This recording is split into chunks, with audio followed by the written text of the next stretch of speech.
జేసీబీలు పెట్టి మేము చెరువులలో పూడికెళ్ళి తీస్తే వీళ్ళేమో హైడ్రా అని మన బొందా అని పెట్టి పేదల ఇండ్లు కూడా కొడతా ఉన్నారు. ఆనాడు చెరువు పూడికెళ్ళి తీసిన బుల్డోజర్లు ఇలా పేదల ఇండ్లు కూడా కొడతా ఉన్నాయి. ఇవన్నీ మనం చూస్తూ ఉన్నాం. చూసి మౌనంగా ఉందామా, కొట్లాడదామా, ఏం చేద్దాం అనేది మనం ఆలోచించే సమయం వచ్చింది. దేశాన్ని నంబర్ 1 స్థాయిలో నిలబెడితే ఇవాళ 14వ స్థాయికి 15వ స్థాయికి తీసుకొని పోయినారు. నా కళ్ళ ముందన్న గిట్ల జరుగుతుంది, ఇంత మాయల్యమే అవుతుంది, ఇంత మోసం చేస్తారని నేను కూడా అనుకోలే. ఇలా చాలా బాధ కలుగుతూ ఉంది, చాలా దుఃఖం కలుగుతూ ఉంది. ఇంకా ముందరికి పోవాల్సిన తెలంగాణ ఇలా వెనుకకు అయిపోతున్నా ఉన్నది. మళ్ళా ఎవరు దీనికి కారణం? ఈ దుర్మార్గులు కాదా? నిలబెట్టి ఖచ్చితంగా అడగాల్సిన అవసరం ప్రజలకు లేదా? అడగాలి. ఎందుకోసం? టైం ఇవ్వాలని మేము కూడా టైం ఇచ్చినాం. ఏమంటారు? మీకేసినట్టు మాకేసినరా ఓట్లు, మాకు ఏడాదిన టైం ఇయ్యరా, ఏడాదిన అర్థమైన టైం ఇయ్యరా, మీకు కన్నేరురా అని అంటారు. కాబట్టి నేను నోరు తెరవలే, బయటికి రాలే. కృష్ణా జలాల మీద గడబడి జరిగితే ఒక్కసారి అక్కడ నాయకులు తీరికపోతే నల్లగొండలో పోయి ఒక గర్జన చేసి వచ్చినా కానీ నేను ఎక్కడ బయటికి రాలే, మాట్లాడలే. కానీ ఏడాది అర్థం అయిపోయింది, ఇంకేం పాడైంది? పువ్వు పుట్టంగానే పరిమళిస్తుంది అన్నట్టు ప్రభుత్వం కథ తెలియదా? ఇంకేమన్నా వీళ్ళకి టైం ఎక్కడిది? వీళ్ళు ఏం చేస్తారు? చివరి 6 నెలలు అయితే ఎలక్షన్ అయినాయి. వీనికి ఉన్న టైమే 2.5 ఏళ్ళు. ఈ 2.5 ఏళ్ళలో వీళ్ళు చేస్తారు, మనం బతికి ముందర పడతామా? అందుకోసం ప్రజానీకం, మేధావులు, తెలంగాణ ప్రజలు దయచేసి అందరూ ఆలోచన చేయాలి. ప్రతి వాళ్ళు కూడా ఆలోచన చేసి దీనికి పరిష్కారం ఏందో కనుక్కోవాలి. మేధావితో పనిచేయాలి, ఆవేశంతో కాదు. ఆవేశంతో మనం నినాదాలు ఇస్తే కాదు, ముళ్ళును ముళ్ళుతోనే తీయాల. యాడ ఓడగొడుతున్నామో గాన్నే వెతకాలి, ఎక్కడ జారిపోయిందో ఆన్నే మళ్ళీ దొరకబట్టాలి. ఆ నైపుణ్యం, ఆ స్థాయి ఇవాళ రావాలి. మళ్ళీ ఇప్పుడు ఏం చేస్తారు?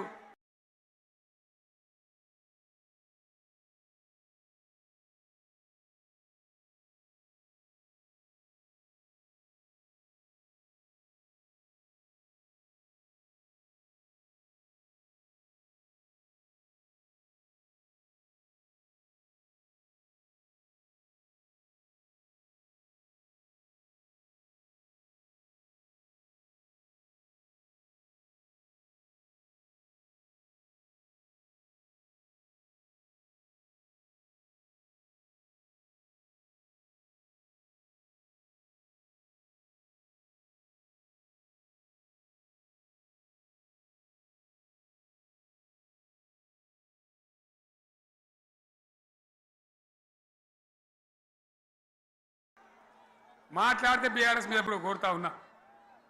ఒక్కొక్క ట్రిప్పు నేను యాదగిరి గుట్టకు పోతే అలా ఎకరానికి 10 లక్షల వాల్యూ పెరుగుతుండే. మరి ఇవాళ ఏమవుతా ఉంది? ఇవాళ ఏం జరుగుతూ ఉంది? మీరందరూ కూడా ఆలోచన చేయాలని కోరుతా ఉన్నా. ఇవాళ రాజ్యం నడపచేతగాక ఎల్లెంకల పడి రాష్ట్రాన్ని ఆర్థికంగా దివాలు తీసి పిచ్చి పనులన్నీ చేసి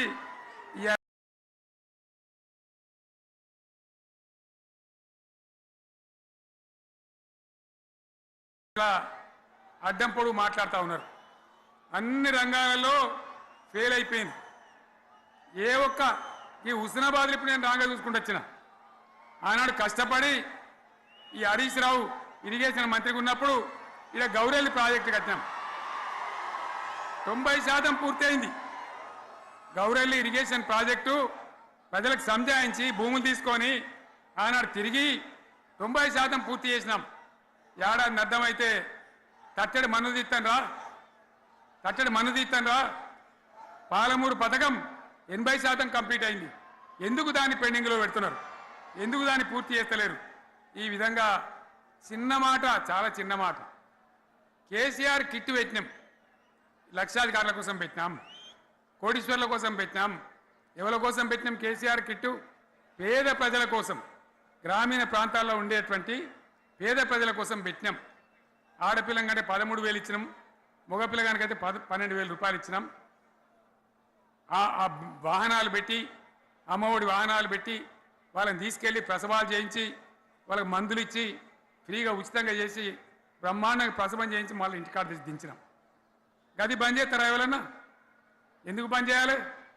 ముఖ్యమంత్రులుగా పనిచేసే వాళ్ళకు గాంభీర్యం ఉండాలి, ధైర్యం ఉండాలి. రాజశేఖర రెడ్డి అనే ముఖ్యమంత్రి ఉండే, నేను చెప్తా ఉన్నా మీ ముందు ఇయ్యాల. ఆయన ఆరోగ్యశ్రీ అని ఒక పథకం తెచ్చిండు. నేను ముఖ్యమంత్రి అయిన తర్వాత అడిగిన, హెల్త్ డిపార్ట్మెంట్ని పిలిచి అడిగిన, ఇది ఏం పథకమయ్యా బాగుందా అంటే, సార్ మంచిగుంది, ప్రజలకు లాభం అవుతుందని చెప్పింది. నేను చెప్పిన ఆ పథకాన్ని అట్లే పెట్టండి, ఆ పథకాన్ని మార్చకండి, ఆ పథకం అట్లే ఉండాలని చెప్పిన. అక్కడ చెప్పడం కాదు, నేను అసెంబ్లీలో చెప్పిన, ఇది మా స్కీమ్ కాదు, కాంగ్రెస్ గవర్నమెంట్ ప్రారంభించింది, దాని పేరు కూడా మేము మారుస్తలేం, కానీ కొనసాగించాలని చెప్పినాం, కొనసాగించినాం. అది మీ అందరికి తెలుసు. ఇలా వీళ్ళు కేసీఆర్ ఆనవాళ్ళు లేకుండా చేస్తాం, కేసీఆర్ ముచ్చట లేకుండా చేస్తారా? ఇవాళ మనం కూడా సభ పెట్టుకుంటే ఎన్ని అడ్డంకులు దానికి. ప్రైవేట్ స్కూళ్ళు బస్సులు ఇస్తే వాళ్ళకు నోటీసులు ఇవ్వడం, అడుగడుగున ఆర్టీఏ అధికారులను పెట్టి పోలీసులను పెట్టి ట్రాఫిక్లు జామ్ చేయడం. ఇప్పుడు కూడా సభకు రావాల్సిన వాళ్ళు 1,50,000 మంది బయటనే ఆగిపోయింది. ఇటు హనుమకొండ దిక్కు, అటు హుజరాబాద్ దిక్కు, ఇటు సిద్దిపేట దిక్కు 3 రోడ్ల మీద కూడా జాములని. నేను అడిగిన నాయకులు ఏందే అంటే, ఇబ్బంది అవుతుంది సార్, రానిత్తలేరు, మధ్యలో ఇబ్బందులు కలిగిస్తున్నారు, కొన్ని లారీలు తెచ్చి అడ్డం పెట్టాను పనికిమాలని అని చెప్పి జామ్ అయిపోయి అక్కడనే ఆగిపోయింది. నేను అన్న ఇంకో అర్ధగంట ఆగి మాట్లాడదామంటే మా వాళ్ళంతా ఉండి లేదు, మనోళ్ళు దూరం పోవాలి, ఇక రానోళ్ళు ఎట్లా అందరూ మనం మాట్లాడి సభ ముగించాలని చెప్తే నేను వేదిక మీదకి వచ్చిన. ఇన్ని అడ్డంకులు, ఇంత కడుపు ఆపుతారా? బీఆర్ఎస్ సభలను ఆపుతారా? ఈ ప్రపంచనాన్ని ఎవడాపుతాడు?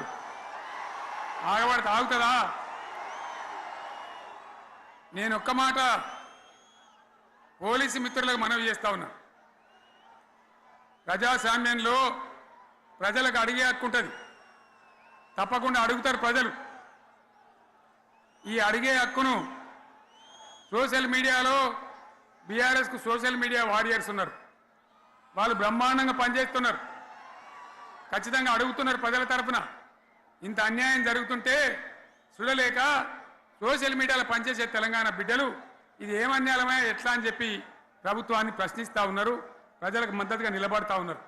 వాళ్ళ మీద కేసులు, వాళ్ళని పట్టుకపోవడు. పోలీస్ సోదరులను నేను అడుగుతా ఉన్నా, మీరెందుకు దునుకులాడుతుండ్రే? మీకేమక్కడ వచ్చింది? మీకొక్కటి చెప్తున్నా నేను, గ్యారంటీగా పోలీసు మిత్రులారా, ఇవాళ పోయి రాత్రి మీ డైరీలలో రాసుకోండి, మీ డైరీలలో రాసి పెట్టుకోండి. 100కు 100% ఇలా తెలంగాణ చెలరేగిన పరిస్థితికి మళ్ళా వచ్చేది బీఆర్ఎస్ గవర్నమెంటే. అది ఎవడు కూడా ఆపలేడు, అది ఎవరి తరం కాదు, ఎవరి వశం కాదు. మీకు తెలియదా? మీరు పోలీసు ఉద్యోగాలు చేస్తున్నారు, మీరు చదువుకోలేదా? మీకు కూడా విజ్ఞానం ఉంది కదా? వీళ్ళు దొంగ వాగ్దానాలు చేయలేదా? ప్రజలను మోసం చేయలేదా? ప్రజాస్వామ్యంలో ప్రజలకు అడిగే హక్కు లేదా? మీరెందుకు కేసులు పెడుతున్నారు? నాకు అర్థం కాదు. మీరెందుకు దునుకులాడుతున్నారు? మీరెందుకు బలైతారు? రేపు మీకు రాజకీయాలు ఎందుకు? మీ డ్యూటీ మీరు చేయండి. మేము బీఆర్ఎస్ ఎప్పుడు శాసనాన్ని ఉల్లంఘించం, చట్టాలను ఉల్లంఘించం. అయినా నేను ఒక్క మాట మళ్ళీ చెప్తా ఉన్నా, మీకు ఆల్రెడీ చెప్తా ఉన్నారు పార్టీ నుంచి, ఎక్కడ ఎవరిని మీ మీద అన్యాయం కేసులు పెట్టినా మన టీఆర్ఎస్ లీగల్ సెల్ వీరులు ఉన్నారు, మీరు భయపడే అవసరం లేదు. న్యాయస్థానాలని అక్కడ పోరాటం చేద్దాం. మీకు అండగా కేసీఆర్ ఉంటాడు, బీఆర్ఎస్ ఉంటుంది, అందరం ఉంటాం. ఇక ఈడికెళ్ళి నేను కూడా ఊకోను, నేను బయలుదేరతా. యాందాకైనా మంచిదే, ఎవరెవరి సంగతి ఏందో, ఎవరైనా లెక్కేందో అన్ని కూడా లెక్కలు తీద్దామని మనవి చేస్తా ఉన్నా. ఈ రకంగా మనం ముందు పోవాలి. ఒక్క మాటలను ఉన్నదా?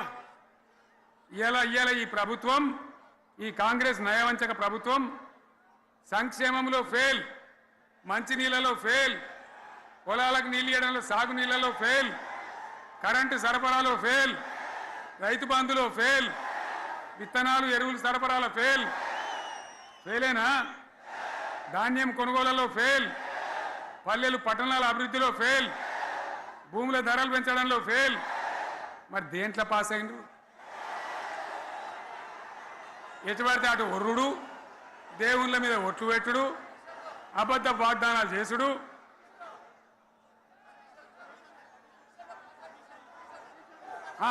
కమిషన్ అట 20-30% కమిషన్లు తీసుకున్నాడు, సంచులు నింపుడు, సంచులు మోసుడు. అంతేనా? కరెక్టేనా ఈ మాట అన్నా? కరెక్టేనా? నేను చెప్పి అన్ని ఫెయిల్ అయిందా ఈ ప్రభుత్వం? నిజమైతే ఒకసారి చేతులు లేవటరు దయచేసి, స్టేజ్ మీద లేవటరా? ఫెయిలేనా? ఈ మాట 20% 30% కమిషన్లని నేను అంటలేను. ఎవరన్నారు? స్వయంగా ఆర్థిక మంత్రి ఛాంబర్కు పోయి 200 మంది కాంట్రాక్టర్లు వాళ్ళు లొల్లిపెట్టి మమ్మల్ని 20-30% కమిషన్ అడుగుతుండ్రు, ఇది ఏమన్యాయమని చెప్పి సెక్రటేరియట్లో చెప్పిన మాట నేను చెప్తా ఉన్నా. ఈ విధంగా మాజీ సర్పంచులు పాపం వాళ్ళు పనిచేసిన మా బిల్లులు ఇమ్మనంటే వాళ్ళ గోస ఉచ్చుకుంటా ఉన్నారు. వాళ్ళేం పాపం చేసిండ్రు? ఈ విధంగా ఘోరం. ఇంకా ఈ అందానికి ఏం మాట్లాడతారు? కేసీఆర్ నువ్వు రా అసెంబ్లీకి, నీ కాయగూరకుడు ముచ్చట్లు తింటానికా? పిల్లలు అడిగితేనే మీకు జవాబు చెప్తలేరు. ఉన్నట్టు నిలబెడితే ఆ ఆర్థిక మంత్రి అసెంబ్లీలో లేచి 20% కమిషన్ తీసుకోవడానికి కేటీఆర్ మాట్లాడితే ఆయన లేచి భుజాలు తడుముకుంటాడు. నీకెందుకయ్యా బాధ? నువ్వు తీసుకుంటేనే నీకు బాధ ఉండాలి కదా. లేచి పేదలు ఉల్లి పెడతా ఉన్నాడు ఆయన అసెంబ్లీలో. ఈ విధంగా చాలా గందరగోళంగా, అవివేకంతో, అజ్ఞానంతో చాలా ఘోరం చేసి అడ్డమైన మాటలని చెప్పింది. దాంతో మనం కూడా గోల్మాలైపోయినాం. తీర్థం పోదాం తిమ్మక్క అంటే వాడు గుల్లే, మనం సల్లే. ఆ గతికి తెచ్చింది ఇలా ప్రజల గతి. మరి మనం కూడా, ప్రజలు కూడా ఆలోచన చేయాలి. ఆవేశం కాదు. గాడిదలకు గడ్డేసి బలరకు పాల్పడితే వస్తాయా?